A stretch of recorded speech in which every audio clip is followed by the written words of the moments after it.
Amigos oyentes, de regreso en la hora clave, continuamos informando y en esta hora nos acompaña el doctor Simón Valdivieso, quien es ex juez de garantías penales, también expresidente y juez del primer Tribunal de Garantías Penales de la SUAY. Con él estaremos conversando sobre los acontecimientos que se conocieron la tarde de ayer, al mediodía, para ser más precisos, de ayer se dejó saber las decisiones de Lenín Moreno respecto de la vicepresidenta. Pero antes de adentrarnos en este tema y analizar tanto jurídica como políticamente las repercusiones, le damos la más cordial bienvenida al doctor Valdivieso. Muy buenos días. Muy buenos días.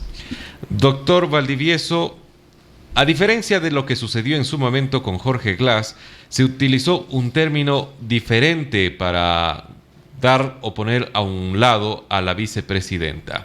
El día de ayer el presidente Lenín Moreno se refirió con su decisión que liberaba de las funciones a la vicepresidenta, no dejaba sin funciones a la vicepresidenta. ¿Cuál es esta diferencia? ¿Cuán importante es separar estos términos para poder por ahí comenzar y empezar a esclarecer realmente las intenciones del primer mandatario? Nuevamente, gracias y muy buenos días. Yo pienso que esto es un juego de palabras, es un tema eminentemente semántico, pero en el fondo el presidente de la República yo creo que estaba haciéndose eco de lo que realmente todos los ecuatorianos nos despertamos frente a esa denuncia que se hizo el día 26 de noviembre. Es decir, en el fondo es lo mismo, liberarle de las funciones, dejarle sin funciones, sabiendo que de acuerdo a la Constitución de la República las funciones de un vicepresidente o de una vicepresidenta en este caso están dadas por lo que diga el presidente de la República. Consecuentemente yo creo que en el fondo lo que está diciendo es lo mismo, pero políticamente es interesante ver que la historia se repite, es decir, el ex vicepresidente, hoy la vicepresidenta, frente a los actos de corrupción que han sido de alguna manera evidentes y que ya están, el uno en sede judicial y el otro en sede fiscal, ha determinado de que el presidente de la República les deje sueltos, si cabe la expresión metafóricamente, les ha dejado sueltos, ha confiado, ha dicho el presidente en el caso de la señorita vicepresidenta, en la institucionalidad del sistema de justicia penal. Por lo tanto, yo creo que la suerte de ella, utilizando a sí mismo un término coloquial, ya está echada política y jurídicamente. También se habla de la posibilidad y trata la bancada de Creo, ya con algunas otras adherencias, de llevar al Pleno de la Asamblea un posible juicio político precisamente por el caso de los diezmos, por esta polémica que se repite lamentablemente en la Asamblea Nacional. No obstante, no tenemos Corte Constitucional, quien es el órgano que en primer paso debe garantizar que se vea los requisitos necesarios para que pase o no el juicio político. Si no tenemos Corte Constitucional, ¿cuáles serían las opciones que a la Asamblea Nacional le quedan para tratar un juicio político? Pienso que hay dos escenarios los que se están dando frente a las actuaciones de la vicepresidenta. El uno, que como usted señala con bastante acierto, es el del juicio político, es por donde ahí tiene que ir constitucionalmente, resolver la situación de ella como ex asambleísta, digamos, reconociendo su condición de ex asambleísta por un lado y por otro en su condición o en las funciones que desempeña como vicepresidenta de la República. Ese es un escenario que va a tomar un poco de tiempo, como usted también lo señala, bastante con mucho acierto al decir de que esto pasa por el control de la Corte Constitucional. Recordemos los ecuatorianos que la Corte Constitucional en el Ecuador está en un proceso de gestación. Estamos sometidos a un procedimiento con el Consejo de Participación Ciudadana y Control Social transitorio. Esto va a tomar algún tiempo hasta que realmente se conforme la Corte. Por lo tanto, yo creo que la acción política que se ha dado dentro de la Asamblea Nacional sí tiene una efectividad. Y hay que reconocerlo. ¿Por qué? Porque no solamente es la voz cantante del presidente de la República que en buen romance le dice, mire, yo no confío en usted. Y la Asamblea arremete políticamente contra ella, lleva a que ella ha dicho que saca licencia para hacer las cosas. Es decir, ese sacar la licencia y ponerle y le ponemos nosotros en comillas, no es otra cosa más que evidenciar ya su debilidad política dentro del gobierno este momento. Entonces ese es un escenario, y el otro que realmente se va a tomar algún tiempo, pero el otro es fundamental, es el que está en la Fiscalía General del Estado. De ese yo creo que también es una suerte ya de la decisión que ella ha tomado de pedir licencia, de ausentarse temporalmente del puesto. Claro, este rato ya sin funciones sin lugar a dudas. Es casi lo mismo. Es casi lo mismo. Entonces yo creo que ahí la Fiscalía juega un papel importante. ¿Para qué? Para que los ecuatorianos lleguemos a creer o confiemos en la voz del presidente de la República. El presidente de la República, cualquier ciudadano que ocupe una función de ese nivel, se convierte en un referente ético de los ecuatorianos.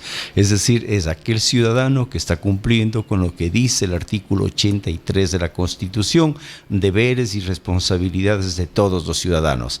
Él ha dicho que él cree en el sistema de justicia penal. Yo creo en el sistema de justicia penal y dejo que sea el que actúe de esa manera. Por lo tanto, ya le corresponde a la Fiscalía General del Estado y en su momento a la Corte Nacional, porque tiene fuero de Corte Nacional, proceder indudablemente con el enjuiciamiento penal. Doctor Valdivieso, quizás el presidente es más optimista de lo que la mayoría de los ecuatorianos somos con el sistema judicial.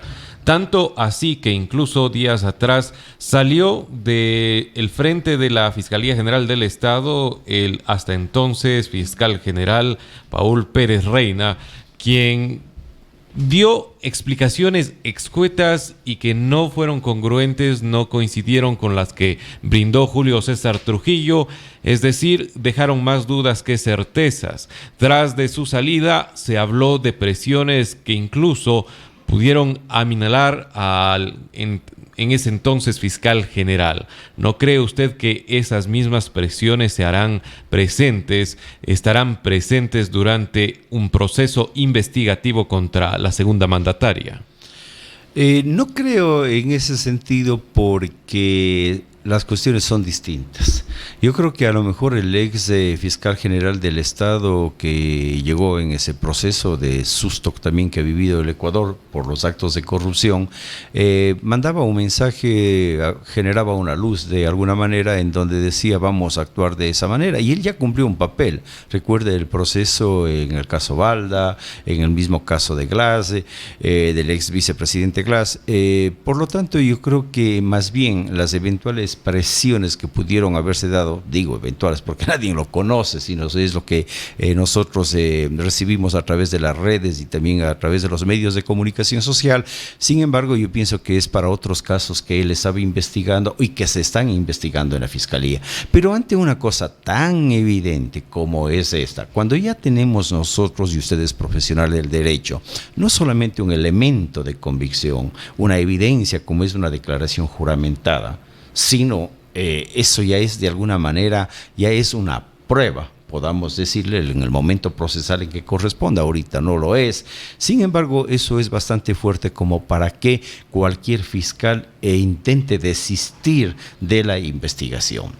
Yo no creo que eso va a suceder y tampoco creo que cuando estemos ya en sede judicial, es decir, en la Corte Nacional de Justicia, el juez o la jueza que le corresponda conocer en su debido momento, yo creo que va a proceder no solamente como lo debe hacer en virtud del principio de independencia de los jueces, sino también yo creo que hay sí más bien una presión social.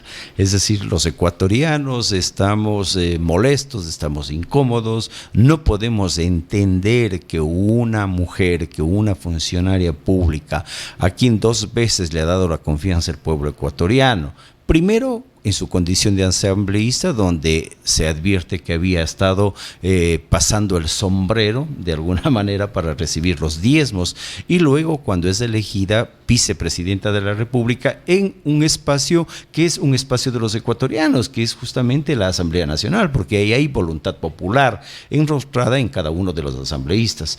Entonces yo sí pienso que no va a suceder lo que eventualmente usted pregunta. Yo creo que ya de alguna manera podríamos hablar de la crónica de una sentencia anunciada. Pero yo pensaría que la señorita vicepresidenta de la República, sin funciones, ella no va a hacer lo que hizo su antecesor, el señor Glass. No se va a presentar. Doctor Valdivieso, como ex juez de garantías penales y en términos generales como una persona que participó en la vida judicial de una manera extraordinaria desde el punto de vista que no es la común en el ejercicio de los abogados, sino que está llamado a garantizar derechos, que está buscando siempre que se lleve a cabo un debido proceso, que finalmente se llegue a la justicia misma. ¿Cuánto de la presión social interfiere o ejerce directamente contra un juez? ¿Cuánto se siente? ¿Cuánto los jueces pueden observar lo que el público clama? A ver, yo pienso que un juez no puede abstraerse de la realidad en donde está desempeñando su función. Eso es imposible, el pensar de que estamos frente a la figura de un juez de palo. No, yo siempre he creído que el juez ecuatoriano es un juez político, no político partidista, sino político en el sentido de que tiene claro en dónde tiene que aplicar la norma. Esta presión que yo no, o sea, sí, eventualmente puede ser una suerte de presión, pero en el mejor de los sentidos. Pero es una presión porque yo pienso que estamos a las puertas de, o estamos viviendo más bien una cruzada ética de los ecuatorianos. Si eso significa una presión y los jueces tienen que responder a ello, yo creo que eso no resta la independencia, la imparcialidad que debe caracterizar a un juez. Yo creo que un juez que dé una respuesta, un fiscal que atienda o que cumpla con su deber, ambos deben cumplir su deber, y en el juez, un juez con imparcialidad, que es lo que le debe caracterizar, frente al momento no es un juez que pierde la imparcialidad o que está actuando por prejuicios, sino simplemente está o va a cumplir con la función que le está encomendada en la Constitución de la República, y por lo tanto yo no creo que ellos vayan a quebrarse o torcerse frente a esta conmoción nacional. Yo creo que es más bien el escenario propicio para que un juez, una jueza, los fiscales demuestren que están respondiendo a lo que los ecuatorianos deseamos que sea el sistema de justicia, un sistema ágil, transparente, y también en el caso de los jueces que actúen con independencia e imparcialidad. Doctor Valdivieso, finalmente nos gustaría contar con su criterio y análisis en el tema político cuando tras de todo lo que hemos hablado está un movimiento político como es Alianza País. Alianza País tendrá que verse con la posibilidad de ir o no ir a la arena electoral en el 2019, cuando en marzo 24 acudamos los ecuatorianos a elegir autoridades seccionales. ¿Usted considera que con los últimos hechos y precisamente con los acontecimientos que han ido golpeando una y otra vez a este movimiento que tienen relación directa con la corrupción, ve posibilidades de que otros políticos busquen aliarse en el que en su momento fue uno de los movimientos o partidos más poderosos del país? Estamos asistiendo a los funerales del movimiento de Alianza País. Yo no creo que los actos de corrupción que se han evidenciado durante la década, y esta década perdida, década robada o década ganada, como se dice para aquellos que militaban en ese movimiento y nos gobernaron por el lapso de 10 años, todo eso yo creo que hay un despertar de los ecuatorianos. Este rato, y además partamos políticamente de un análisis, cuando el hoy presidente Lenín Moreno asume las funciones y a los pocos meses empiezan a darse los temas del expresidente Glass, y vemos que ese movimiento se desbarata y hoy hablamos de un correísmo y de un leninismo.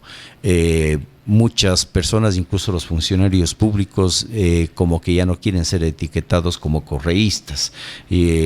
Pienso que hay una vergüenza que se produce y que se refleja en las actitudes, y por lo tanto yo no creo que hayan ciudadanos que quieran este rato acercarse a lo que significa el correísmo, porque hay que diferenciar.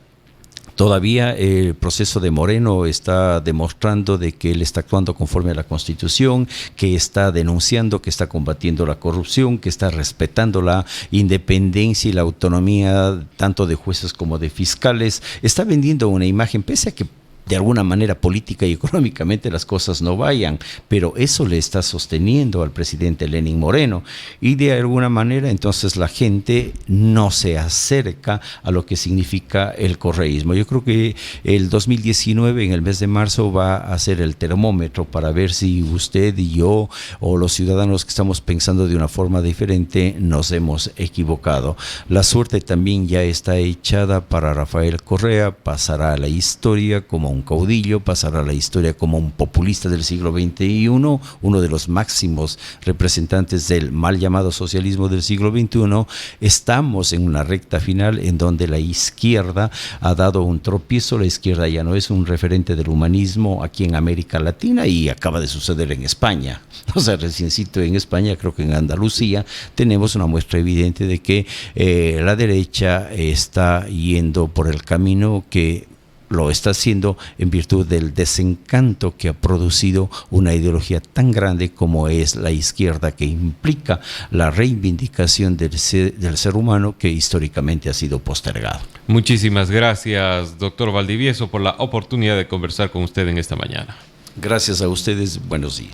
Amigos oyentes, ustedes escuchan la hora clave en este espacio. Su voz es la W. Puede comunicarse para la opinión y denuncia a través del 288-2178.